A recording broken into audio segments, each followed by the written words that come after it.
مساء الخير أصدقائي، شلونكم؟ شلون صحة؟ إن شاء الله تكونون بخير وعافية. إذا أول مرة تتابعني، وياك مهندس محمد من داخل ألمانيا فرانكفورت.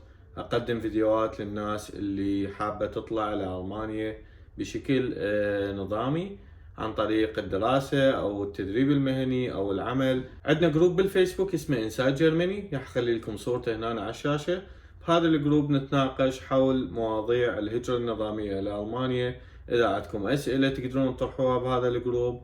هواية من الناس بدت مشوار اللغة، كملت اللغة وبدت طريقها نحو ألمانيا، فتقدرون هناك تنشرون الأسئلة مالتكم وراح تحصلون على إجابات من ناس عندها خبرة فاتت قبلكم بهذا المجال. ما أريد أطول عليكم الفيديو، للأسف هذا الفيديو الثاني البارحة صورت لكم هذا الفيديو لكن صارت مشكلة بالجهاز والمسح، فاضطريت هسه أعيده حتى انزل لكم اياه بالقناة.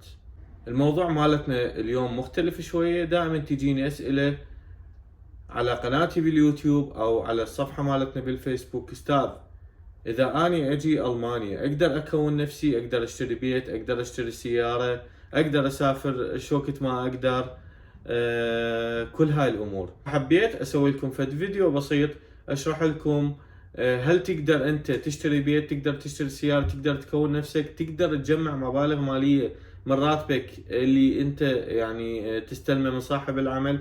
كل هاي الامور راح اشرحها في فيديو بسيط. اذا مهتمين تابعوني الى نهاية الفيديو. الغاية من هذا الفيديو حتى اقرب لك المسافات وتفهم الامور هنا شلون ماشية بالمانيا، حتى تقدر تاخذ انت قرار صحيح. لان انت حتى تقدر تاخذ قرار لازم تكون عندك معلومات عن المكان اللي انت رايح له، ايش قد الضرائب، وين تروح الضرائب، حتى يكون قرارك بشكل صحيح. فلازم تفهم الوضع شلون ماشي هنا. فعنوان الفيديو مالتنا لهذا اليوم: اذا تريد تصير غني لا تجي المانيا. ليش؟ النقطة الأولى، بألمانيا ما تقدر تجمع مبالغ عالية من راتبك، لأن باختصار الدولة تشارك وياك بالراتب اللي أنت تستلمه من صاحب العمل وتاخذ ضرائب. طبعا الضرائب تتراوح بين 19% إلى 42% حسب الحالة الاجتماعية مالتك. إذا أنت كنت متزوج أو ما متزوج أو عندك أطفال أو ما عندك أطفال، كل هاي العوامل والمتغيرات تعتمد عليها ايش قد ياخذون منك راتب شهريا. النقطة الثانية، الحياة هنا في ألمانيا غالية جدا، يعني خصوصا بعد الحرب الأوكرانية فاختلفت الأسعار 100%. يعني قبل أسعار البنزين كانت رخيصة، هسه أسعار البنزين غالية. الإيجارات كانت رخيصة، هسه الإيجارات غالية.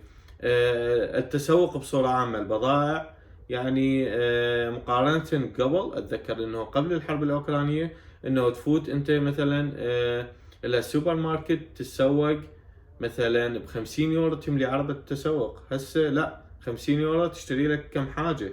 فالحياة هنا صارت غالية. يعني إذا أنت قبل كنت تجمع 500 يورو من راتبك، هسه ما تقدر تجمع 500، تقدر تجمع 300 مثلا أو 200. طبعا هذا الشيء يختلف من شخص إلى شخص ثاني حسب يعني إيجاره ايش قد، عنده فواتير هواية، ما عنده فواتير هواية. فاكو شخص يقدر يجمع واكو شخص لا، عنده يعني مسؤوليات هواية، فلذلك انه يشوفه ما يقدر يجمع مبالغ قوية بالشهر.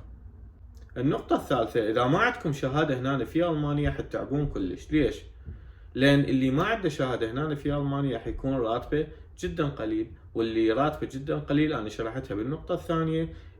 قلت لكم الحياة غالية، يعني انت مسد عندك، يعني الراتب اللي تستلمه من صاحب العمل راح تعطيه ايجار، راح تعيش نفسك، راح تعطيه فواتير، نهاية الشهر الراتب اختفى، فما تقدر تجمع مراتبك لان انت اصلا راتبك قليل.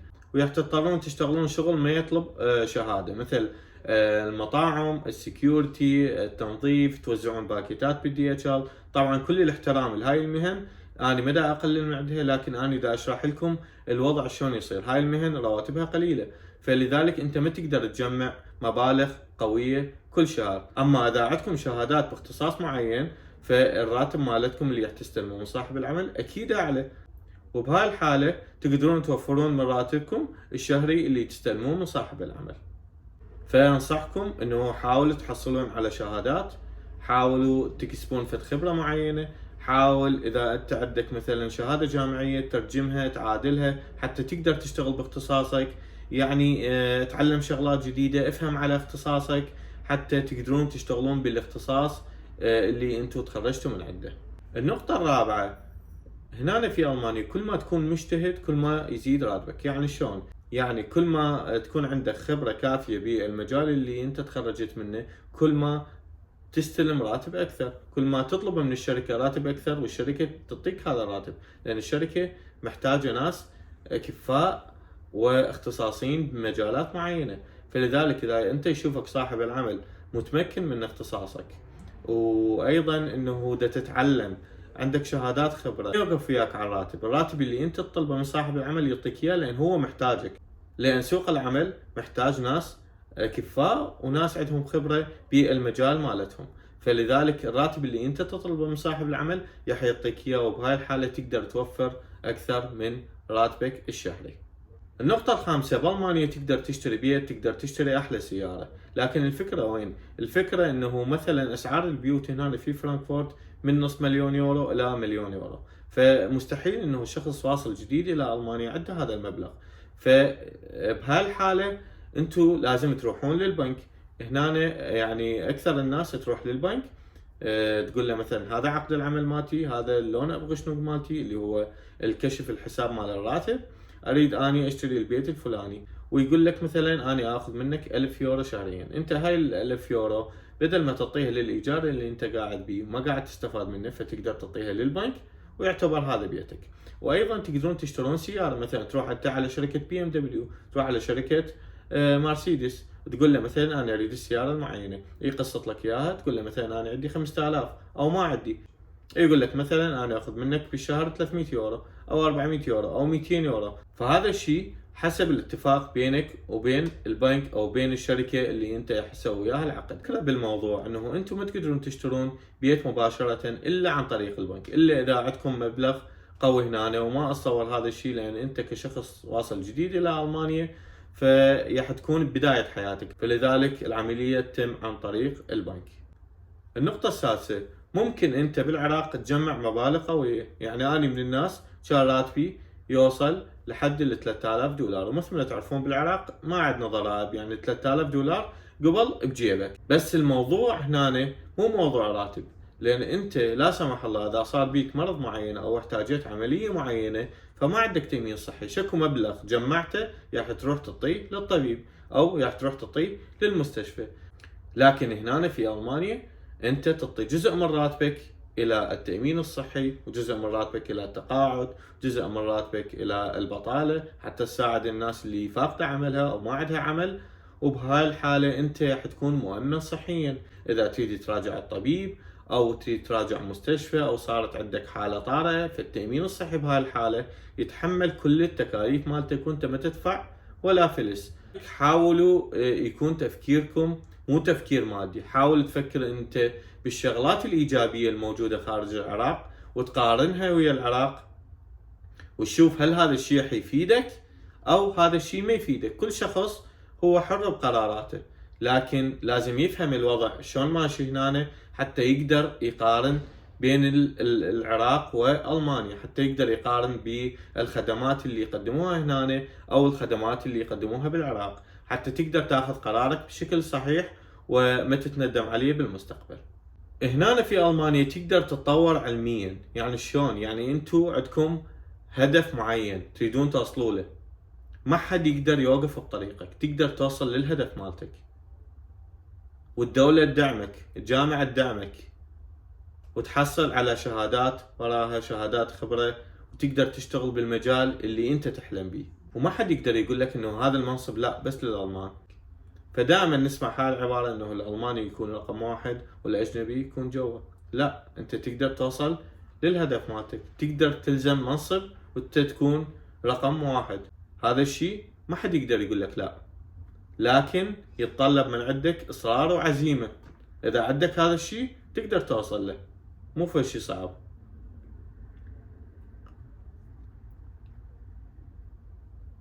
فلذلك اشتغلوا على نفسكم. اذا عندكم حلم حاولوا تشتغلون على الحلم مالتكم، مو مجرد يكون حلم.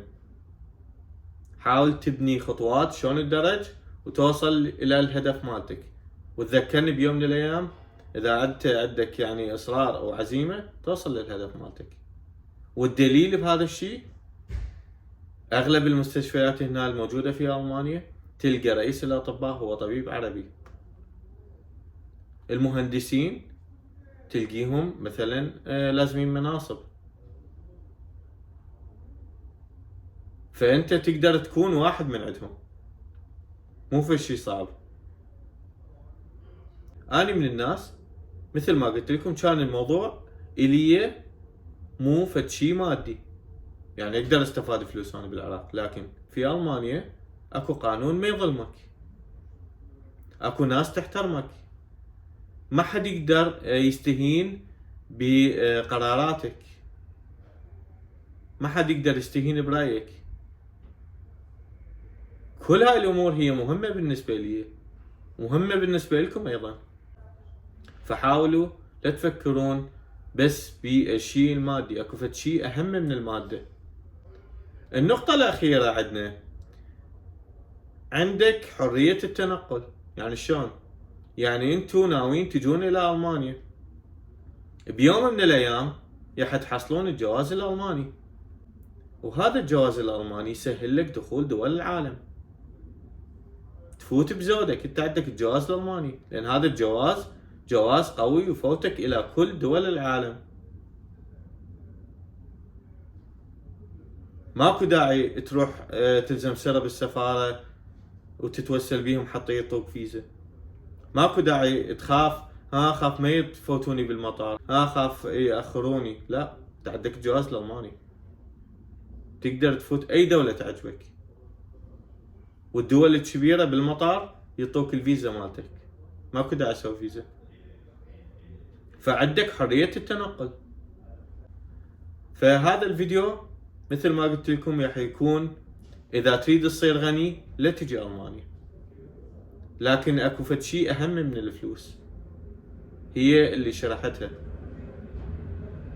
اتمنى لكم التوفيق، انتظروني بالفيديوهات الجاية. تحياتي لكم، مع السلامة.